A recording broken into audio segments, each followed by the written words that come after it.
Laan nyo kung saan ito.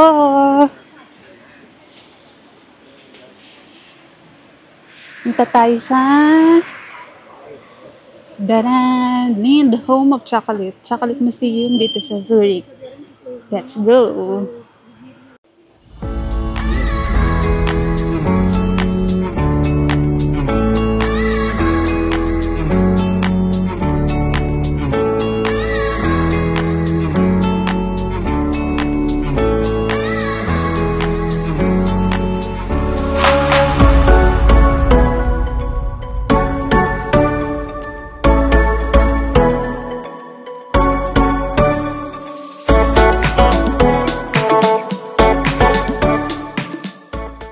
Medyo maaga kami pumunta.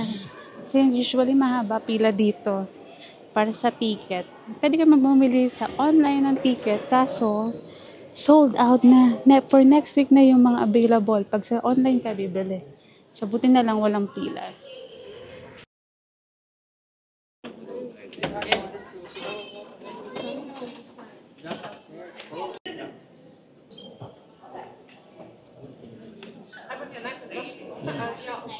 Ang kasamang ganito, may ibigay sila, ay papahiram silang ganito, audio guide.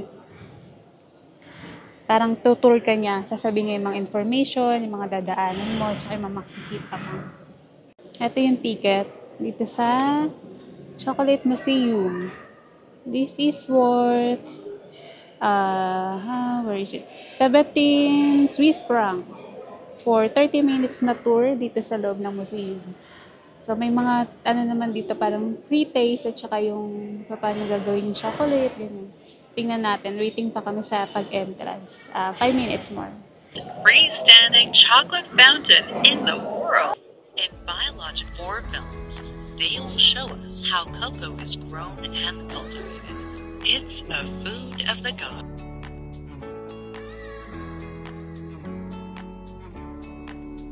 The beans open, and it is during transport. This is voila! You already know them. Isn't it great? 50 to 1980, yan, simula na lumabas yung mga itong brand na to. Yung mga brand na chocolate na yan. Simula na siyang lumabas. Tsaka pa simula na yung Tobler. Parang dyan natin nagmula yung Tobler na. Let's see, titingnan natin sa sunod na mga years.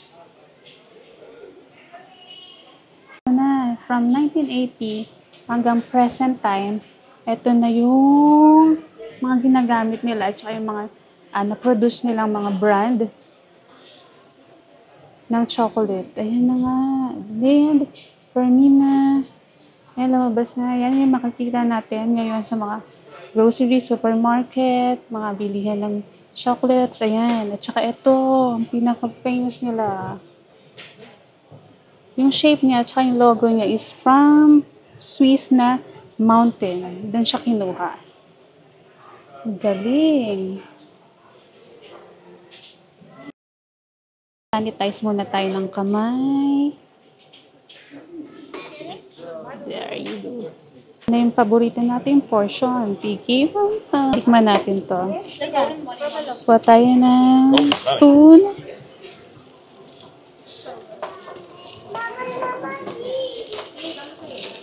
Spoon. And then, kailangan nating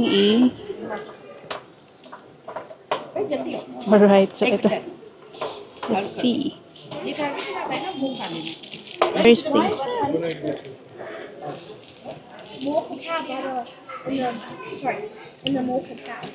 Medyo warm siya. Parang natin tong bitter. No. Anong klaseng chocolate ito? Milk chocolate ata. Let's see.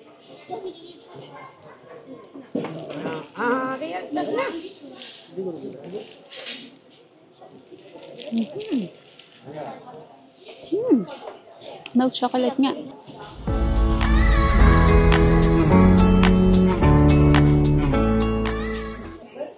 white chocolate.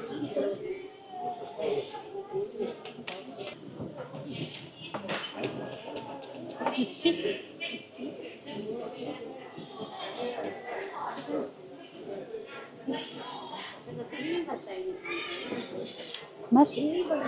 Ito yung pinaka-sweet, yung white chocolate. And then yung pangalawa naman, milk chocolate. Yun nga, milky. But yung una, yun yung medyo talagang taste mo yung chocolate siya kasi pure chocolate. Hindi naman siya dark kasi hindi siya ganun ka-pait.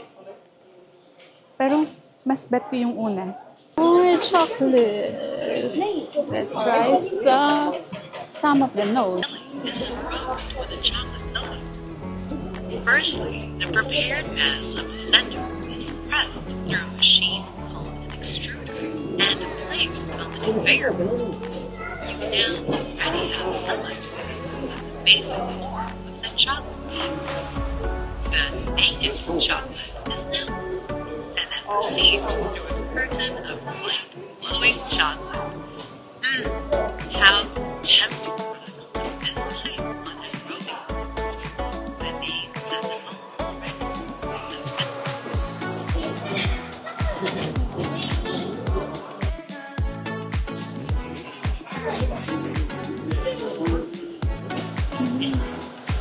See? Ooh, nice.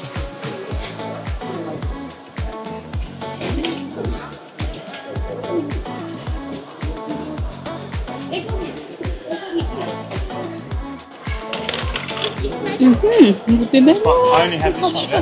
Does it tell you what they are? Ito daw ay sesame.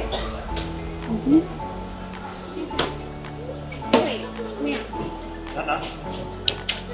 Salt, dark. All different flavors.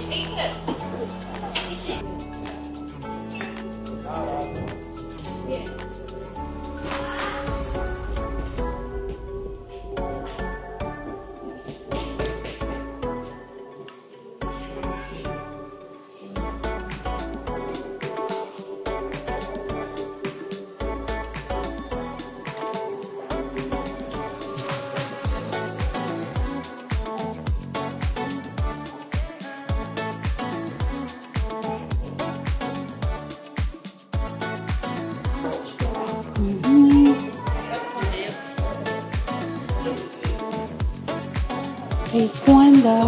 Take one of each.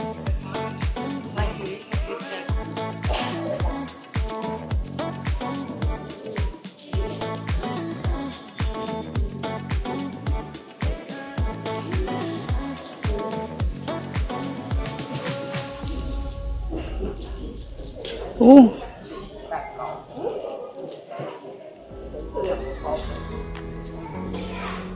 More.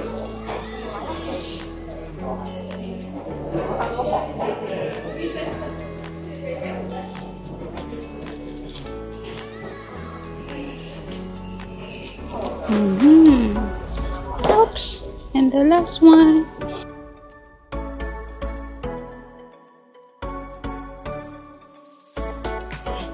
We master chocolatiers. Yes, we also use it. We test and refine innovative recipes here. Hear the finesse and the experience of the master chef.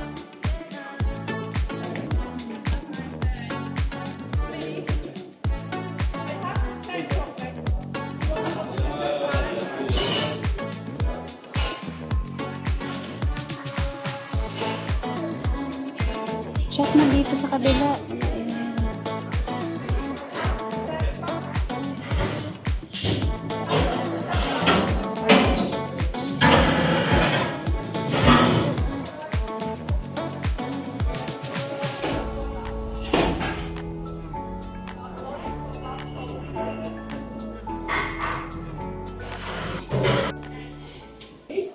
Thank you. Kung gusto mo mag-shop dito ng mga chocolates, baka mas mura dito kumpara sa sa mga retailer nila. Kasi ito na yung mismong gawaan, di ba? Baka mas mura dito. Let's see. Tingnan natin. And more and more and more chocolates. Sa mga handmade chocolate bars. Oh, ano pa siya, encryption. So, perfect pang regalo this Christmas.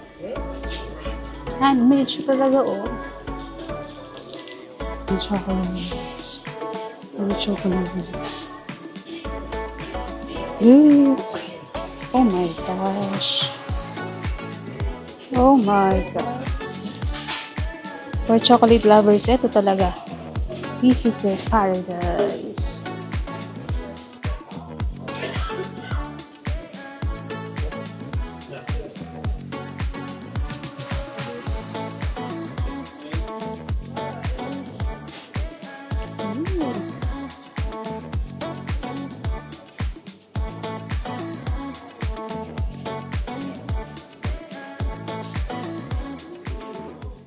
The last part of our tour here in Lin's Chocolate Museum. Busog sa chocolate.